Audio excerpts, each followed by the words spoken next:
राधे राधे दोस्तों, हमारे YouTube channel पर आप सबका बहुत बहुत स्वागत है। आज मैं आप लोग को सुनाने वाली हूँ सोमवार व्रत की कथा।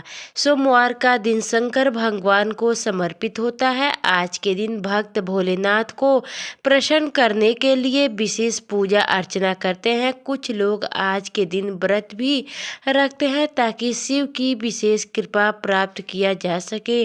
बाबा भोलेनाथ के आशीर्वाद के लिए आप भी सोमवार का व्रत कर रहे हैं तो शिव व्रत कथा को पढ़कर या सुनकर इस उपवास को पूरा कर सकते हैं। सोमवार व्रत की विधि। नारद पुराण के अनुसार सोमवार व्रत में व्यक्तियों को प्रातः स्नान करके शिव जी को जल और बेलपत्र चढ़ाना चाहिए तथा शिव गौरी की पूजा करनी चाहिए। शिव पूजन के बाद सोमवार व्रत कथा सुननी चाहिए।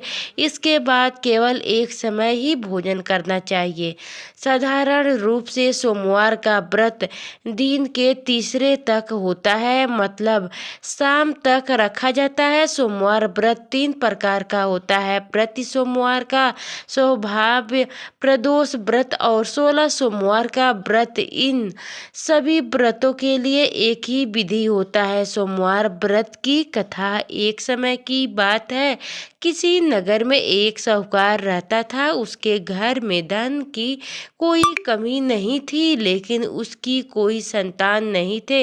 इस कारण वह बहुत दुखी था। पुत्र प्राप्ति के लिए वह प्रत्येक सोमवार व्रत रखता था और पूरी श्रद्धा के साथ शिव मंदिर जाकर भगवान शिव और पार्वती जी की पूजा करता था। उसकी भक्ति देखकर एक दिन माँ पार्वती प्रसन्न हुई और भगवान शिव से उस साहूकार की मनोकामना पूर्ण करने का आग्रह किया। पार्वती जी की इच्छा अनुसार सुनकर भगवान शिव ने कहा कि हे पार्वती, इस संसार में हर प्राणी को उसके कर्म का फल मिलता है और जिसके भाग्य में जो हो उसे भोगना ही पड़ता है। लेकिन पार्वती जी ने साहूकार की भक्ति का मान रखने के लिए उसकी मनोकामना पूर्ण करने की इच्छा जताई। माता पार्वती के आग्रह पर शिव जी ने साहूकार को पुत्र प्राप्ति का वरदान तो दिया, लेकिन साथ ही यह भी कहा कि उसके बालक की आयु केवल 12 वर्ष होगी। माता पार्वती और भगवान शिव की बातचीत को साहूकार सुन रहा था। उसे ना तो इस बात की खुशी थी और ना ही दुख। वह पहले की भांति शिव जी की पूजा करता रहा। कुछ समय के बाद साहूकार के घर एक पुत्र का जन्म हुआ और वह जब बालक 11 वर्ष का हुआ तो उसे पढ़ने के लिए काशी भेज दिया गया। साहूकार ने पुत्र के मामा को बुलाकर उसे बहुत सारा धन दे दिया और कहा कि तुम इस बालक को काशी विद्यालय प्राप्ति के लिए ले जाओ और मार्ग में आज्ञा कराना।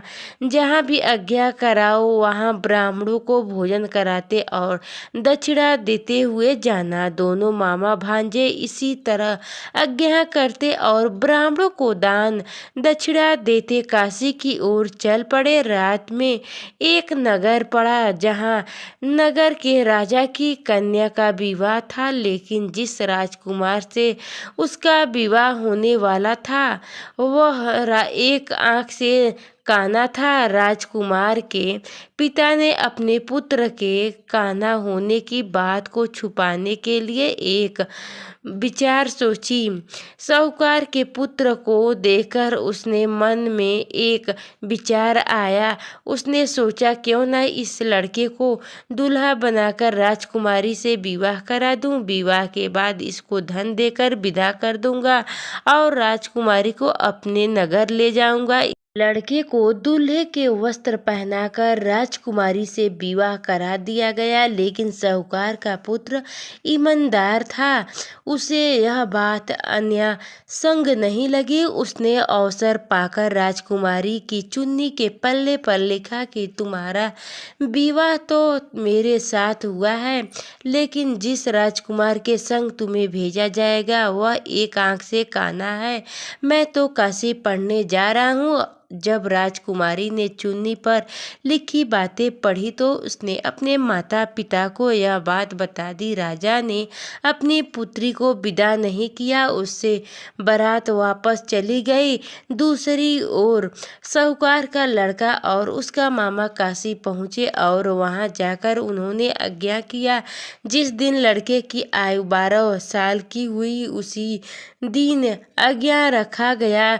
लड़के ने अपने मामा से कहा कि मेरा तबीयत कुछ ठीक नहीं है। मामा ने कहा कि बेटा तुम जाओ अंदर आराम करो। शिव जी के वरदान अनुसार कुछ ही देर में उस बालक का प्राण निकल गया। मृत भांजे को देखकर उसके मामा ने बिलपना शुरू कर दिया। संयोग से उसी समय शिव जी और माता पार्वती उधर से जा रहे थे। पार्वती ने भगवान से कहा, स्वामी मुझे इसके रोने के स्वर सहन नहीं हो रहे हैं, आप इस व्यक्ति के कष्ट को अवश्य दूर करें। जबकि शिव जी मृत बालक के समीप गए तो वह बोले कि यह उसी साहूकार का पुत्र है जिसे मैंने 12 वर्ष की आयु का वरदान दिया है। अब इसकी आयु पूरी हो चुकी है। लेकिन मातृभाव से विभोर माता पार्वती ने कहा कि हे महादेव, आप इस बालक को और आयु देने की कृपा करें, अन्यथा इसके वियोग में इसके माता पिता भी तड़प तड़प के मर जाएंगे। माता पार्वती के आग्रह पर भगवान शिव ने उस लड़के को जीवित होने का वरदान दिया। शिव जी की कृपा से वह लड़का जीवित हो गया। शिक्षा समाप्त करके लड़का मामा के साथ अपने नगर की ओर चल दिया। दोनों चलते हुए उसी नगर में पहुंचे जहां उसका विवाह हुआ था। उस नगर में भी उन्होंने आज्ञा का योजना किया। उस लड़के के ससुर ने उसे पहचान लिया और महल में ले जाकर उसकी खतिरदारी की और अपनी पुत्री को विदा कर दिया। इधर साहूकार और उसकी पत्नी भूखे प्यासे रहकर बेटे की प्रतीक्षा कर रहे थे।